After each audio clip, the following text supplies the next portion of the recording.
Hello বন্ধু, তোমরা দেখেছো আমি মেলাতে এসে দেখো ঢোকার সঙ্গে সঙ্গে দেখি দাদু কোথায় উঠে বসে আছে। আর দেখো দেখো এইখানে দোকানটা এটা এখন ফ্রেশ আছে, বাট সেকেন্ড দিন হলে এটা ফ্রেশ থাকবে না। দিয়ে আমার বাবা এসছে এখানে, ওর বাবা বলছে আয় দেখো, ওটা জুম করে দেখালাম, কি বলো তো ওটা কি বলছে বাবাকে, ওখানে কবে উঠবে তুমি। আর মেলাটা না এখনও ভালোভাবে জমজমাট হয়ে ওঠেনি, সাজানো হয়নি, আজকে প্রথম দিন ছিল। তো বাবা ওকে নাগিন দেখাচ্ছে, নাগিন নাগিন। আমি আবার একটা মেলা দেখছি যে কিছু কিনা যায় কিনা।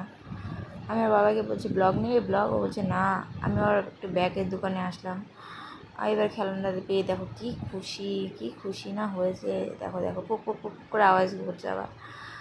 এখন একটা অনুষ্ঠান হবে, কি বেশ একটা অনুষ্ঠান হবে সেটা জানা নেই। এই আমার খিদে লেগে গেছে, আমি এখন না চলে এসেছি ঘুগনি খেতে। আর ঘুগনি খাওয়ার সময় আর একটু বলছি খাবে খাবে তোমরা, দেখো দেখো ওরা বলছে আমি খাবো না খাবো না, তুমি খাও। আর দেখো ওরা দুজন বসে বসে একটু ভিডিও বানাচ্ছে, আবার একটু আমি কুচি মারলাম, দেখো দেখো দেখো।